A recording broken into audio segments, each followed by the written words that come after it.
Hey, sorry for the interruption, but we wanted to let you know that this week's episode is brought to you by Spotify for Podcasters. Really cool app. Josiah and I use it for every single show that we bring to you every week. You can edit podcasts right from your phone or computer, so you can start creating as soon as you log into the platform. You can easily distribute your podcasts to Spotify and everywhere else the podcasts are heard, just like we do every single week. You can also create video podcasts on Spotify, which is really cool. And of course, you can earn money like I'm doing right now by including ads and even podcast subscriptions. And best of all, it's totally free. There's no catch. We really love it. We use it every single week. So we encourage you to go download the Spotify for Podcasters app or go to www.spotify.com/podcasters to get started. All right, let's get back to the show. On this week's episode, we are going to be talking about 6 ways to stop leaking money in your POD business. Let's get into it.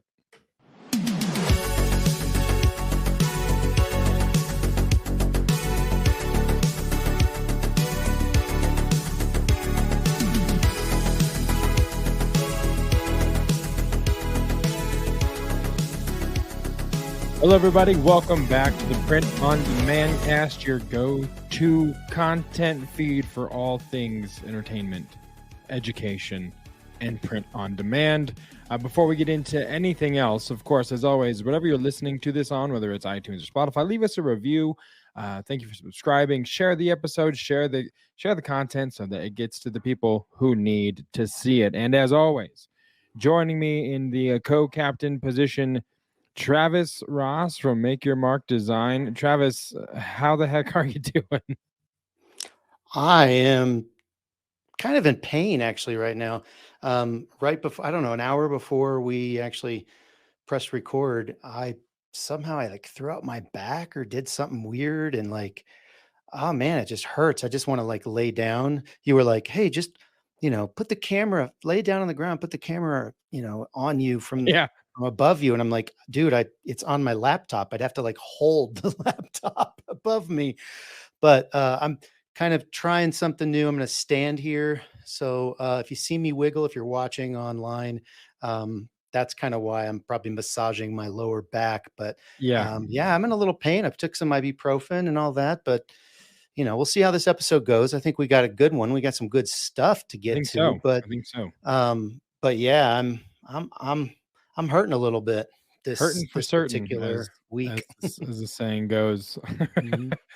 Yeah, it's been a crazy weekend. I mean, you and I saw each other quite a bit over the weekend. Yes. Go ahead and tell them who won. Travis won another poker night on my birthday, no less. So whatever. So honestly, I shouldn't have been playing. I got out in third, and then the guy that was there was like, I got to go to bed, take my chips. And I didn't steward that investment well at all. He wasn't talking. I thought he was talking to me, telling me to take the chips. Well, you did. I mean, either way, it's ultimately what happened. So yeah. And then Sunday we, got together, had a little cookout in my in-laws' backyard, watched the Avs game for a little bit. They lost that day. So playoff hockey's over. For us anyway. For Avs fans across the nation. But yeah, so here we are, finally recording a new episode of the Print on Demand. What's that? Oh, what? I didn't say anything. You're kind of cutting in and out there, buddy. A little bit of a delay, probably. Yep. Lovely internet issues. I cannot wait until I can't wait until you get to another place that has better Wi-Fi. I'm telling you, man, it's 100% you, not me at all. At least that's my story, and I'm going to stick to it. I'll believe it. I do believe it actually, just because the Wi-Fi here was good, and I don't know what's happening to it now. But anyway, all that to say, here we are getting ready to record a new episode of the Print on Demand Cast. And so let's just get right into it, and we can start the process, and we'll go just straight into this week's point of interest. Well, howdy, partner. Welcome to the point of interest part of the POD cast. So grab your hat and hold on tight, because we got some learning to do.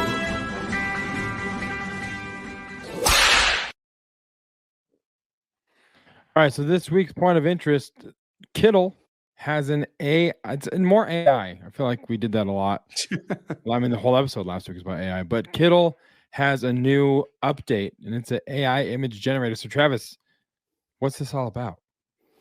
Well, there's a couple updates that Kittl did, and it was, I don't know, several weeks ago. I actually wrote about it in the newsletter. If you're not signed up for the newsletter, go to printondemandcast.com, and right there you can just enter your email and you get a weekly newsletter with a bonus dad joke. And I usually try to find something that's interesting, new, or unique in the print on demand world and write about it. So so wrote about this, I think, last week. And basically, they have a new AI image generator that they've built into Kittl. I'm not super impressed with it, to be 100% honest.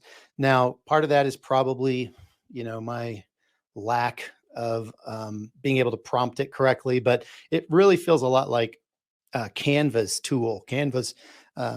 AI tool that they introduced way back, probably towards the beginning of the year, if not even at the end of last year. So it's just not really. I mean, I've played a lot with Midjourney, and I just think it's a better tool. I think it's a better, it's just further along. So maybe it'll catch up. I'm sure it will. I'm sure all these tools will, but for right now, not my favorite. But if you can figure out how to prompt it correctly, you can get some cool images out of them, I'm sure. The thing I was impressed with that they added was a mock-up generator. So if you are a subscriber to Kittl, you have access to this. If you're not a subscriber to Kittl, you still have access to it.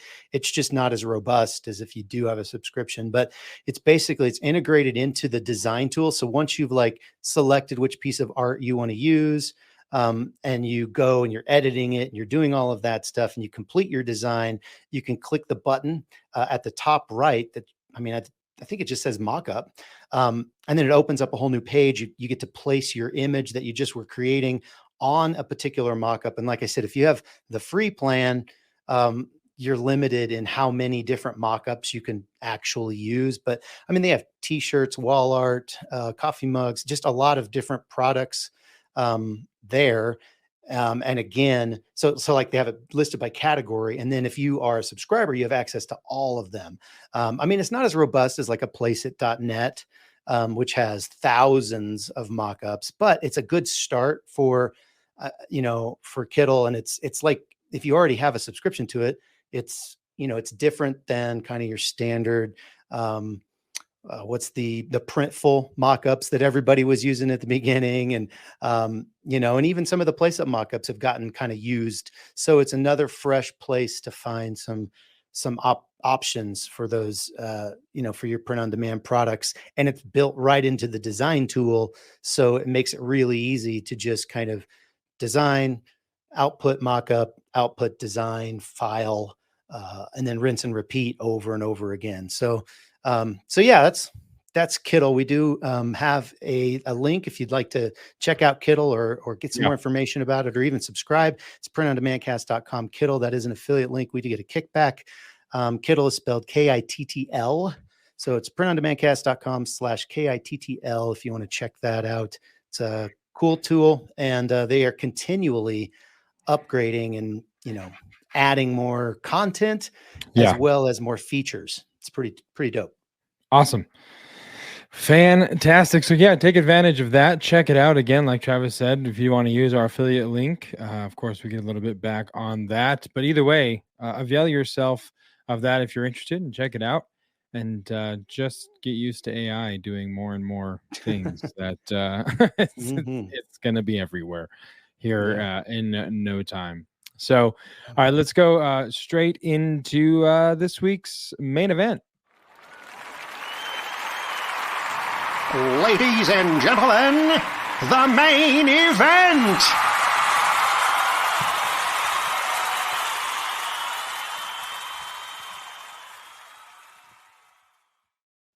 All right. Like I said at the top of the episode, which is interesting that we just give away the main event now at the very top, but I think it works. You guys like it? So 6 ways to stop leaking money in print on demand. I know 2 weeks ago we talked about, am I making money? Like, how do I know if I'm even making money to leak? So now that we've covered how to make sure you're making money, now we're going to tell you how to make sure that that money you're making, that you know you're making now, is not leaking out of the ship or the container, rather, that is your print on demand business. So, Travis, Right. yeah, we got 6 things. What would number 1 be? And are these in a particular order, or are they just kind of like in any order, no really rank of severity? Yeah, I just think it's kind of jumbled a little bit. But before we get into this, I forgot, I wanted to actually talk about this in the point of interest, because you know how we always do those during the point of interest. We'll always have like upcoming holidays and things like that to plan for. I didn't realize, and I don't know if you did, and it's probably too late to like get some products out for it. But did you know, actually, I think it was today, or no, I think it was yesterday. So diarrhea awareness started yesterday. Really? Diarrhea awareness, believe it or not. Yeah. It runs until Friday.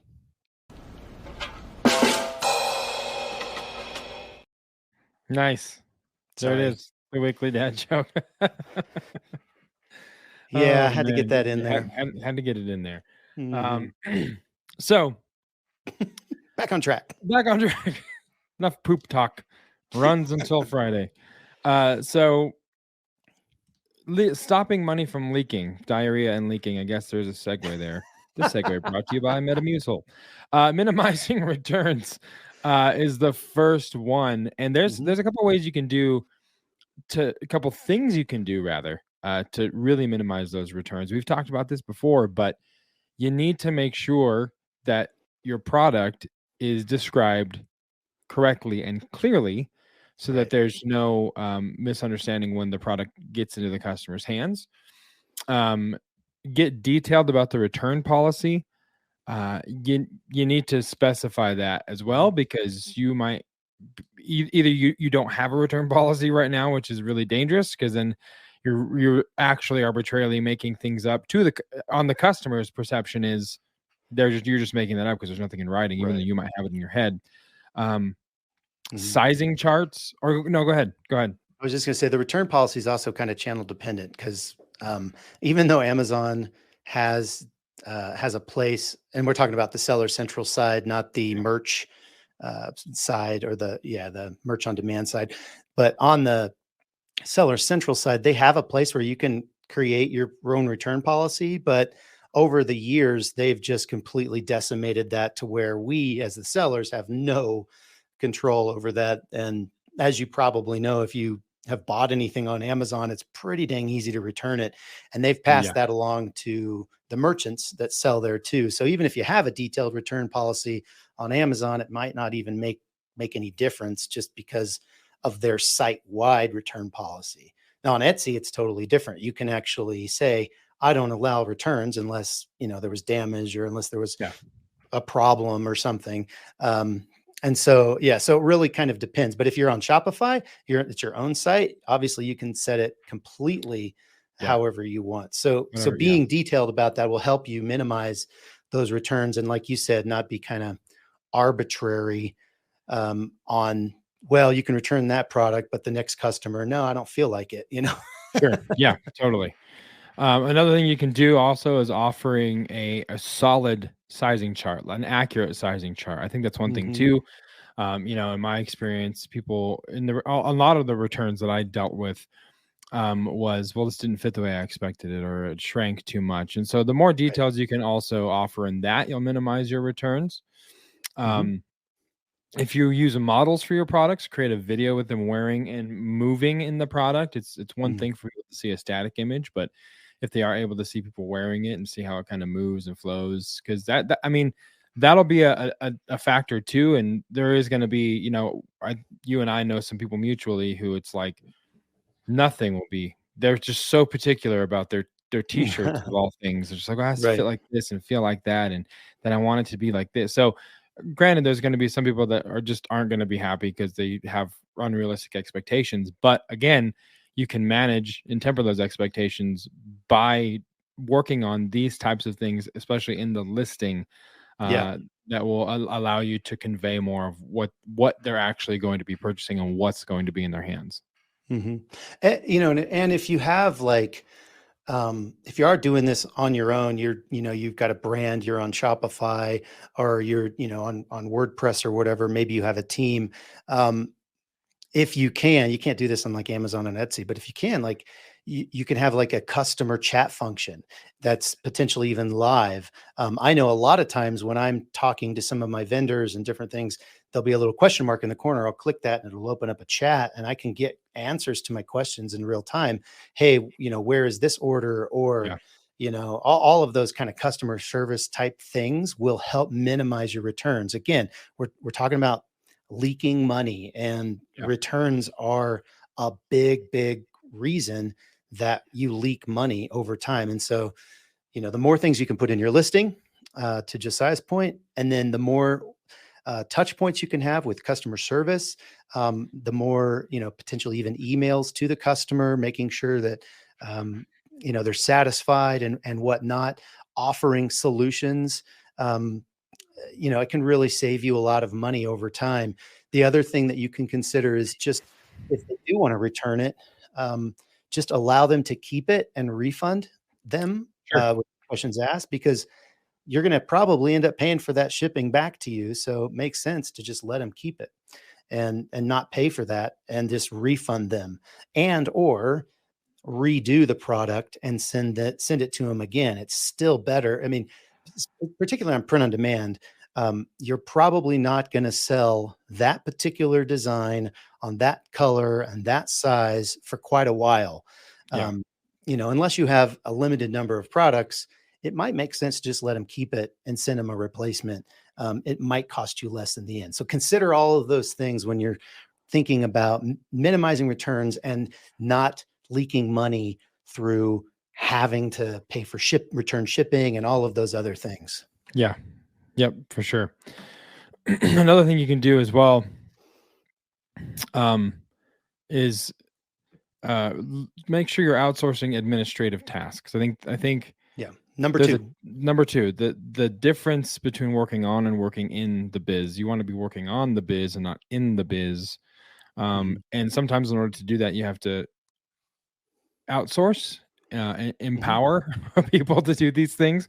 I know a lot of entrepreneurs. I know a lot of business owners, um, pastors that I've met, that they don't necessarily, um, they want to have their hands on everything, and so that they know that what's happening is the way they want it to happen. But at some point, you're just going to overload yourself, and you're going to stunt your own growth. So you'll be searching for the reasons why the company is not growing or the business isn't growing, and it's primarily because you don't know how to outsource and empower people to do things to help you work on the business. Administrative tasks, and in this particular example, could be bookkeeping. It could be design creation, with VAs. We talk about VAs all the time, and utilizing them to help create designs. That's what we have done in the past, and it works really well. Listing creation, also something a VA can do. So it doesn't have to be a VA, but the advantage to that is that VAs are more cost friendly for you, Right. on this side of things, and they're making a great wage on their side of things. And customer service. So like all of these, from bookkeeping and through customer service, you probably could find a VA that has good experience in and is excellent in all of those areas. But the importance here, again, is just to make sure you can work on the biz instead of being lost in the day-to-day details all the time. Yeah, and that may seem kind of productive to you when we're talking about ways to not leak money, but when you consider the cost of your time versus the cost of a VA's time, or even a cost of an employee's time, you really are actually saving money by not doing all of those administrative tasks and outsourcing them either overseas or here, onshore. you're saving money because now your time is, like Josiah said, is freed up to work on the business, to get more clients, to come up with concepts and think about how you're going to utilize, scale, how you're going to utilize systems and processes, and putting people into the right seats, and all of those things that you can't work on if you got to do the bookkeeping and you're creating designs every day and you're making the listings and you're looking up SEO keywords and you're answering customer service emails all the time. You just don't have time to do all of that stuff. So even though it might seem like it's not a way to save money, it actually is in the long run, to outsource all of those administrative tasks. Yeah. Number 3 would be analyze your advertising expenses, which that sounds fun. So fun. Sounds like spreadsheets. Yeah, it's a nitty-gritty situation right there. But get more granular. Travis, this is stuff that I know you enjoy. I hate this. I just hate it less than you. That's all. That's the only difference. I guess that's true. Yeah. Because I loathe it. But yeah, go ahead. So download your freaking advertising reports. You're paying money to advertise this stuff. It makes sense for you to understand kind of what is actually what keywords are being used when people are clicking a sponsored ad or some type of advertisement. What did they click to, or what did they type in to get that? You may be spending money on a phrase that doesn't even describe your product, So for instance, let's say I sell 11 and 15 ounce ceramic mugs, and I have, hundreds, if not thousands of them. I don't want anybody to come on my listing, I don't want to pay for anyone to come on my listing that's looking for a black mug or a blue mug, or, you know what I mean? And so if I see that in my report, I'm going to kill that. I'm going to create a negative keyword for that particular phrase because I don't want people coming on that. Now, sometimes it's rare, but sometimes you can find keywords that you don't feel like relate, but are actually converting. Well, leave those alone and just find the ones that don't make sense and kill those, but actually look at those reports. So that's number 1. Number 2 is really thinking through, it's not about how much you spend, it's the results you're getting. So some ads, they may cost more, but they have a better overall ROAS, which is return on ad spend. That's a marketing term that you can find very easy, but basically all it is ROAS is how much dollars in sales are you getting per $1 of ad spend. So if you have a 2.5 ROAS, that means you make $2.50 for every dollar that you spend. And you're saying, well, that's great. I just want to continue to do that. Well, let's think about that. How much of that is your cost of your good, the actual price? Because we're only talking about revenue here. We haven't taken any of the cost of the good out, or the time, or any of that stuff. We also haven't taken any of the fees out on whatever platform you're on. Yeah. So, 2.5 ROAS on $1 spent in return or in ads may be a wash. So a lot of people will ask, well, then what is a good, ROAS? And it really depends on, what you're actually selling. Because like a 4.0, like $4 for every $1 could be good, or decent enough on Amazon. But for other people, their cost of goods is so high that it doesn't make sense to get that until it's like 10 to 1, so it's $10. The other thing that you can consider on Amazon specifically, and I would wager on most other advertising platforms, a sale is a sale. And so if a particular keyword brings you a sale, I don't know that the algorithm cares if it's paid or organic. And so what it's going to do is it's going to boost your ranking for those keywords specifically in the organic rankings no matter which way the sale came from. So if you can get a lot of sales through advertising, it can theoretically boost your organic reach. So then your ROAS even goes up even more because you're spending less dollars to get more and more sales because a lot of them are coming through organic. So again, I know I lost, Josiah. He's like streaming something on his phone now. Half of you have clicked the fast forward 15 seconds like 20 times. I'm not sure what to do with But my let me hand. just say, I'm done for right now anyway, talking about analyzing your advertising expenses. Yes. It's important. It's just sometimes I die when that happens. Which is But another way. I mean, that's an educated. administrative task that you can outsource. It's true. So don't spend all your time. Understand it enough that you can, effectively pass it off to somebody, but you don't have to keep doing that.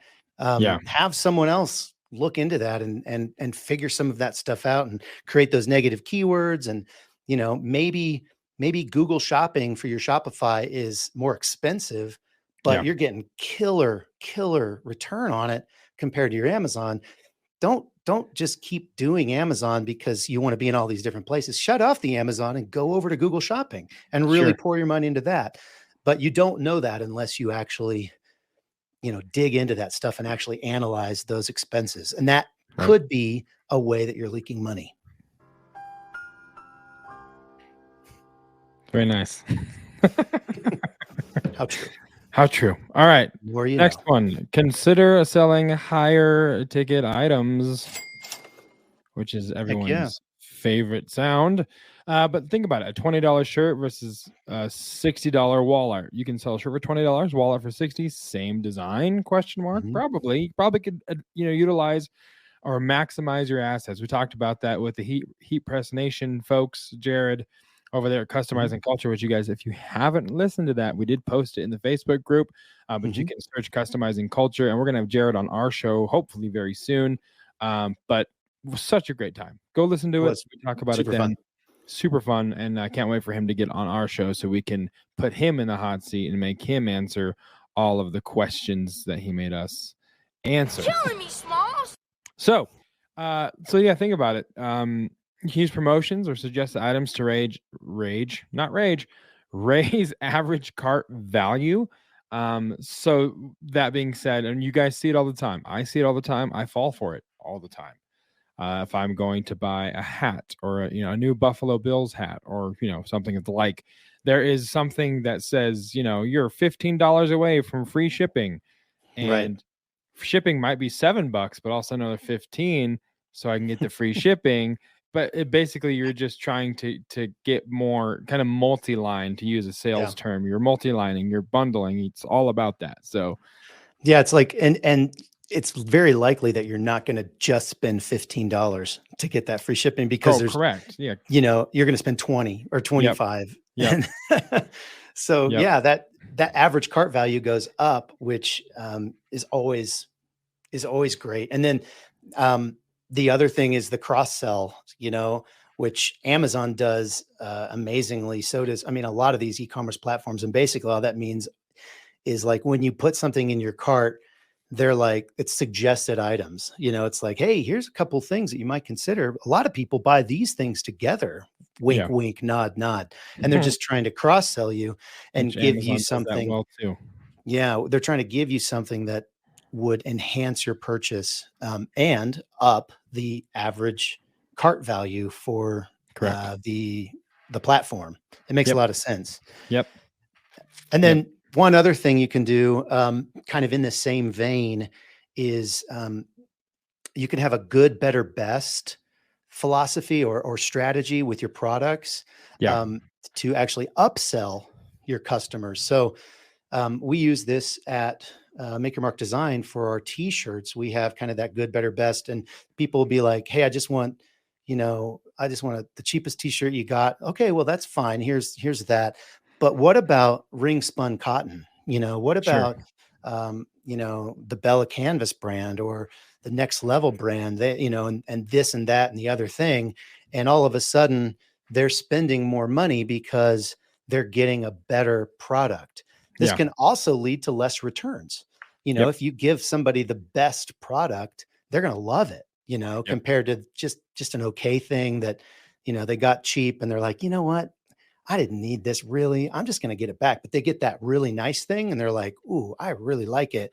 Can lead to less returns as well. So there's a lot of different things when you're thinking about average cart value. It can just be as simple as selling something that's, worth more, excuse me, or using promotions, for free shipping, or, buy two, get one free if your margins are right. I can, I was just going to get one, but why not get two?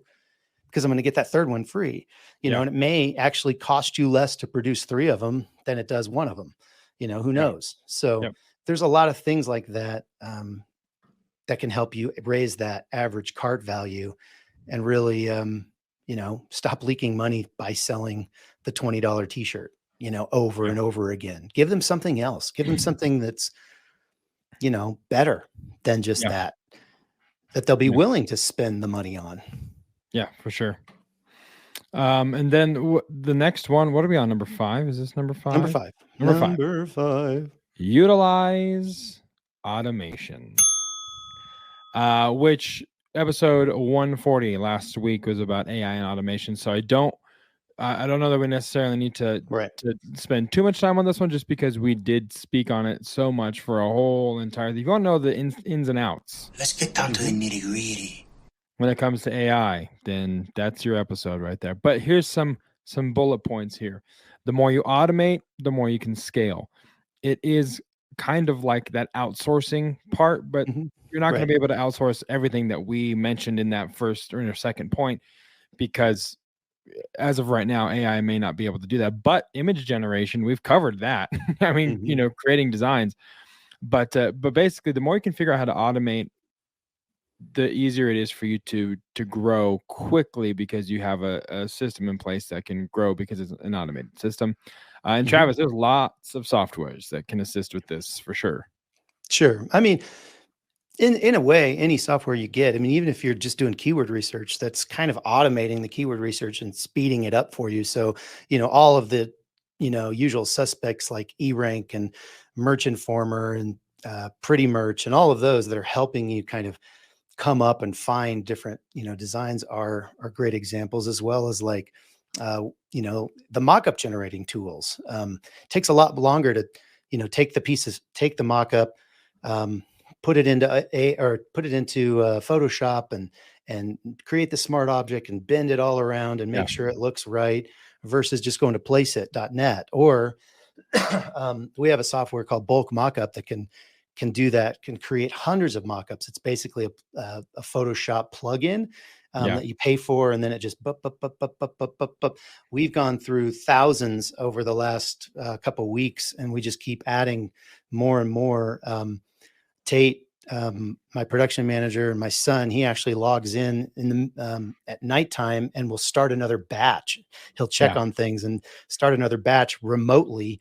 So it's running all through the night and just spitting out mock-ups. That's great automation. And then, and like you said, all the AI stuff, GPT and a Google Sheet plugin, you can list all of your, basic titles without any of the information. And then you can say, with one prompt, you can get all of your, titles, your descriptions, your bullet points, your SEO tags, all of that stuff.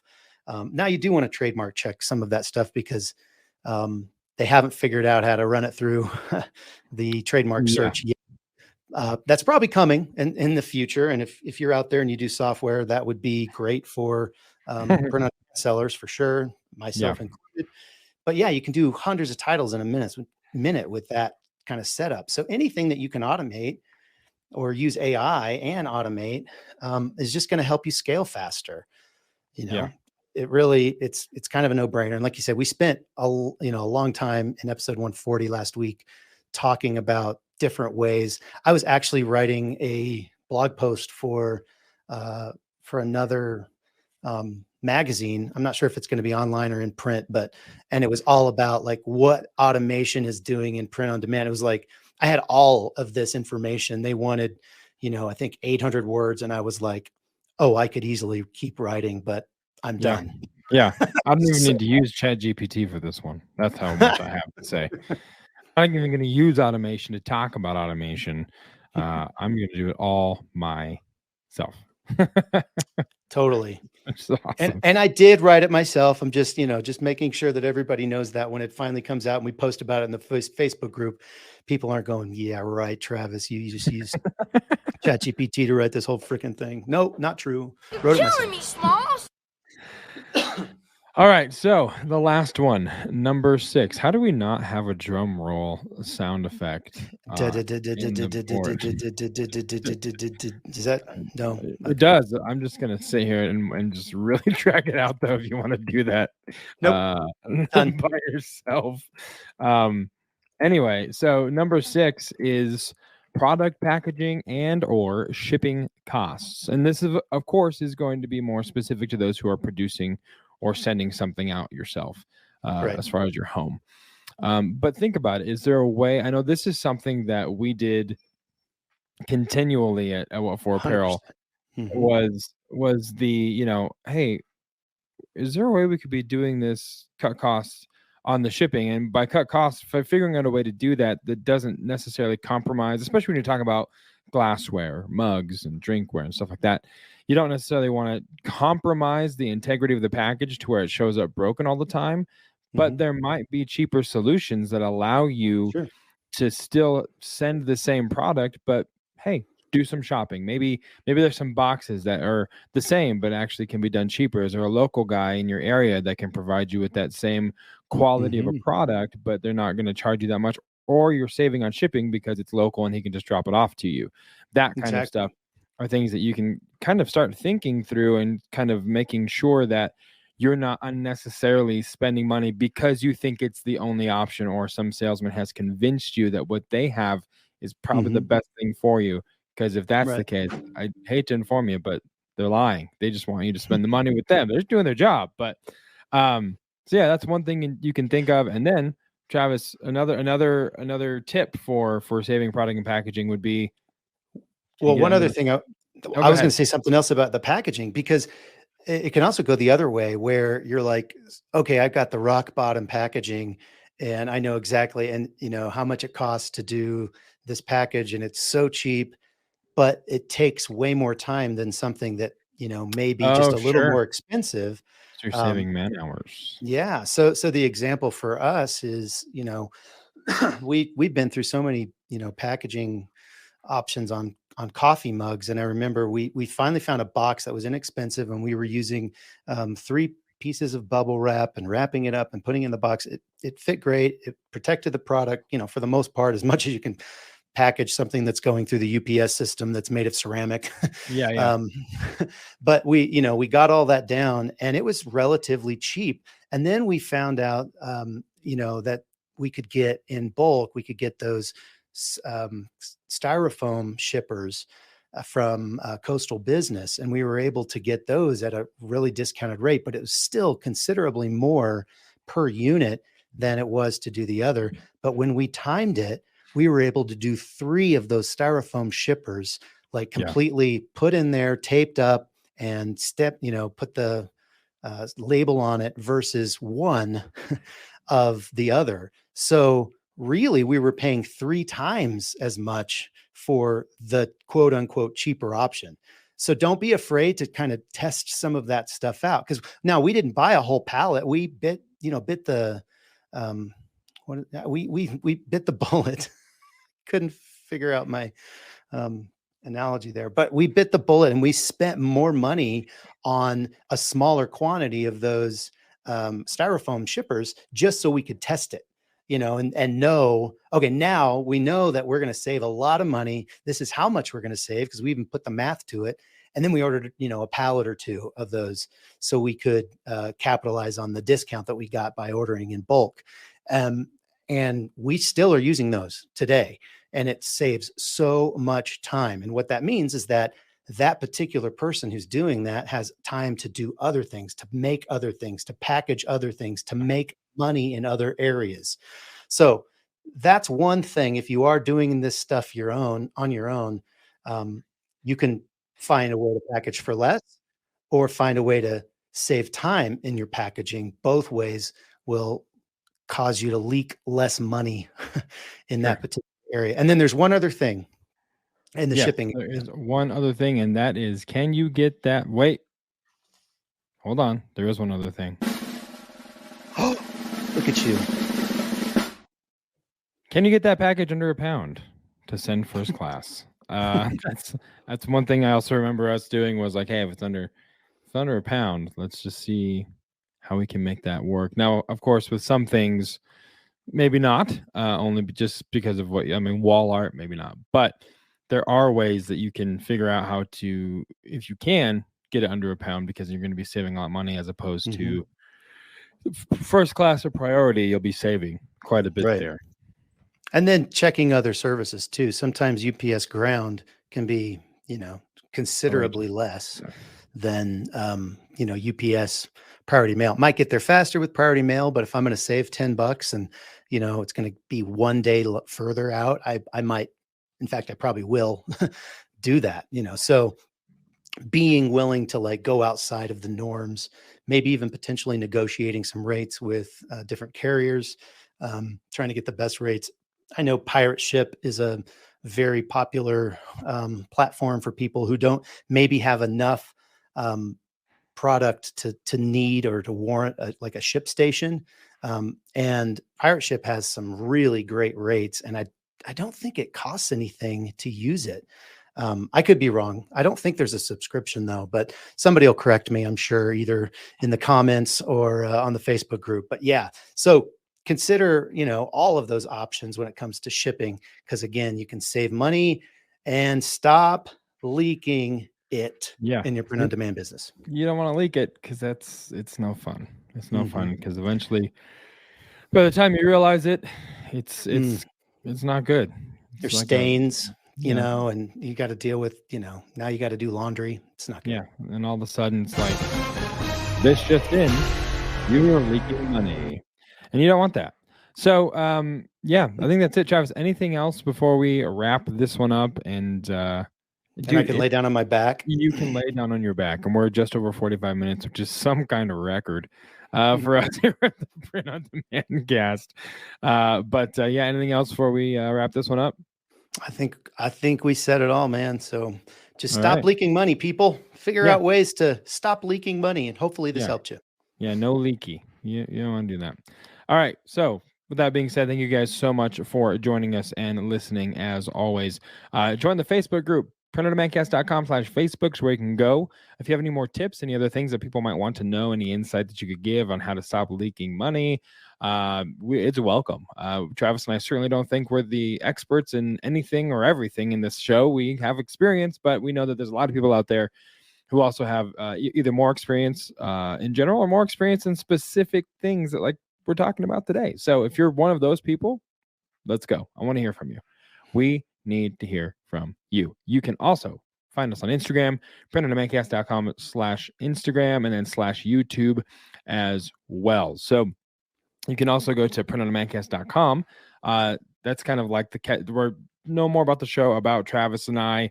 Sign up for the newsletter. Get yourself a bonus dad joke each and every week with some additional information about things, all things print on demand. And then, like I said at the opening of the show, if you guys would be so kind and leave us a review on Apple Podcasts, if that is where you're listening, leave a review. Let us know what you think about the show, and we'll shout you out. We haven't done that in a while, but we would love to shout out some people with their iTunes. It's not iTunes anymore. It will always be iTunes to me, though, Tim Cook. Their Apple Podcast reviews. And then you can also review us on Spotify. Just give us a star rating, and that is greatly, greatly appreciated. So for Travis, I'm Josiah, and we'll see you next time right here on the Print on Demand cast. Waiting for it. See ya.